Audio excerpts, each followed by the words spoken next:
Bismillahirrahmanirrahim. Assalamualaikum warahmatullahi wabarakatuh.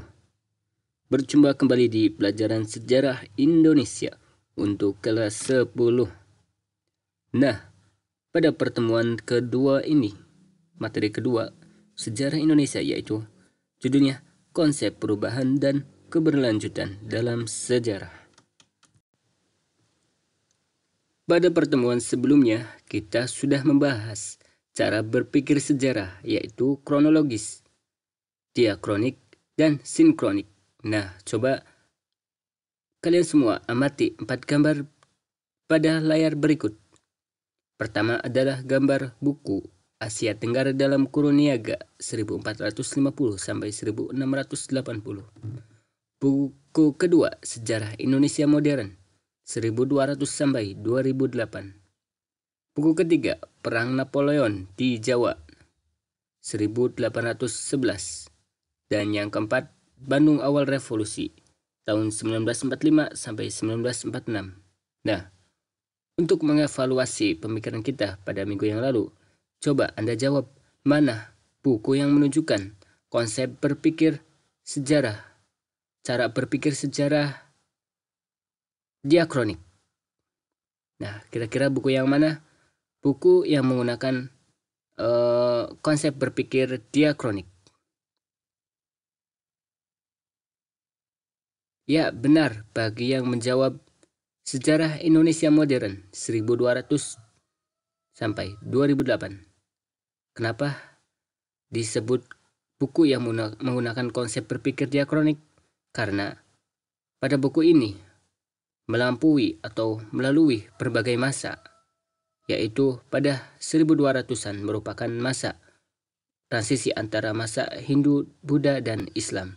Kemudian selanjutnya masa kolonialisme, selanjutnya Jepang, selanjutnya masa kemerdekaan, Orde Lama, Orde Baru, dan sampai 2008 yaitu reformasi. Sampai sekarang reformasi.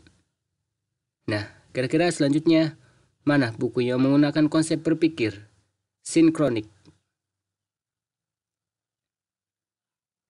Ya, benar bagi yang menjawab buku 1 dan buku 3 Asia Tenggara dalam Kurun Niaga 1450 sampai 1680 dan Bandung Awal Revolusi 1945 sampai 1946. Kenapa? Salah satunya sampelnya adalah Asia Tenggara dalam Kurun Niaga. Merupakan buku yang menggunakan konsep berpikir sinkronik karena pembahasan lebih mendalam, dalam aspek ekonomi, yaitu perdagangan niaga. Baik, selanjutnya materi kita kali ini yaitu konsep perubahan dan keberlanjutan dalam sejarah.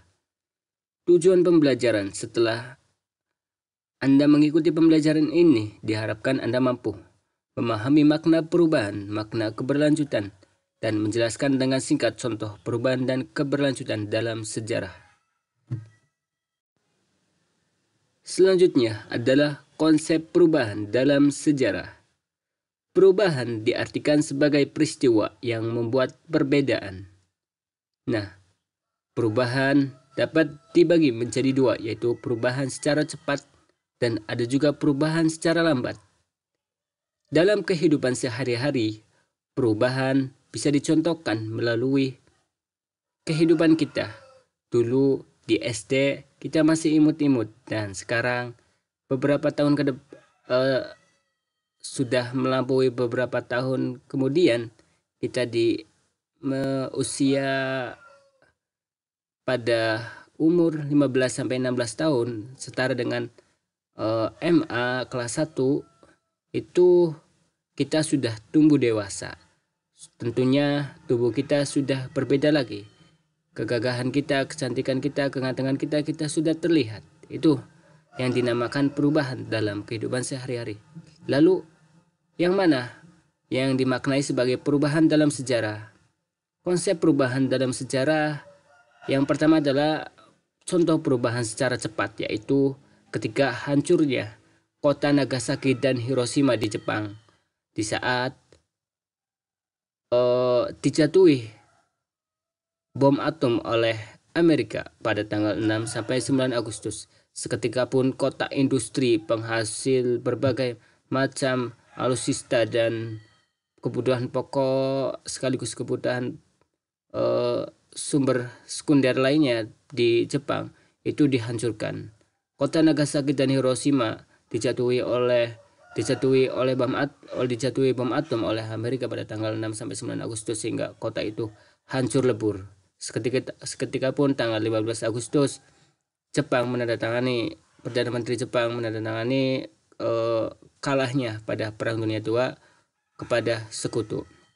Seperti itu. Selang beberapa hari dunia pun berubah. Itu namanya peristiwa sejarah yang mengalami perubahan secara cepat.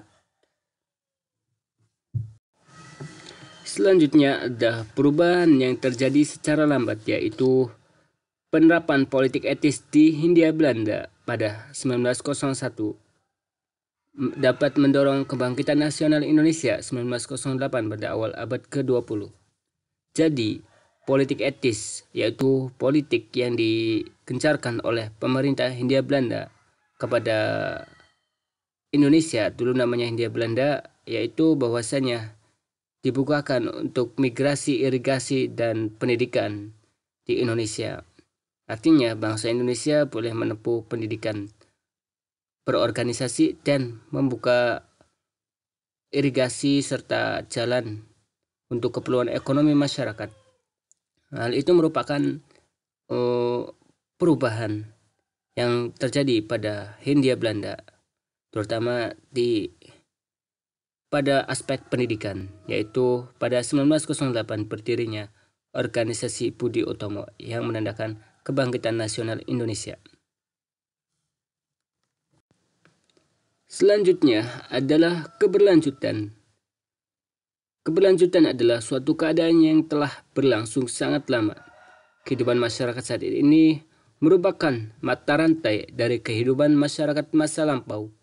Itu artinya setiap peristiwa tidak terpisahkan dari peristiwa lainnya. Bagaimana contohnya? Seperti yang dicontohkan berikut ini. Contoh konsep keberlanjutan dalam sejarah yaitu terkait pajak dan upeti. Ternyata upeti ini ataupun pajak sudah ada di zaman dahulunya.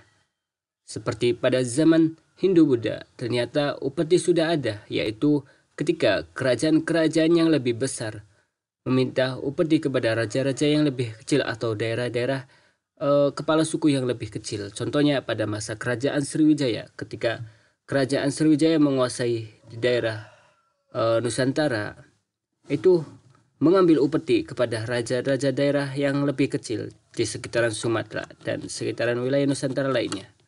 Selanjutnya, kegiatan upeti ini berlanjut pada masa kolonial ketika pemerintah Hindia Belanda memungut pajak. Nah, bukan lagi ke upeti tapi lebih ke pajak. Itu pemerintah Hindia Belanda memungut pajak kepada raja-raja di Indonesia, terutama pada saat masa kerajaan Islam di Cirebon, Banten, Demak, Aceh, Darussalam, dan kerajaan-kerajaan lainnya. Kemudian hal ini berlangsung sampai masa sekarang, yaitu kita kenal pajak, yaitu pajak baik berupa pajak bumi dan bangunan, pajak kendaraan bermotor, dan pajak lain sebagainya. Ternyata peristiwa sejarah itu terus berlanjut, yaitu peristiwa di masa sekarang mempunyai kesinambungan dengan peristiwa masa lalu. Seperti itu. Baik, pengumuman selanjutnya untuk materi di minggu depan, yaitu ulangan harian 1. Ulangannya bersifat take home, artinya yang di rumah mengerjakan di rumah dan yang di asrama mengerjakan di asrama.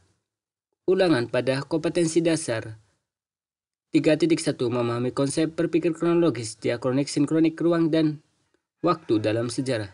3.2 memahami konsep perubahan dan keberlanjutan dalam sejarah. Ulangannya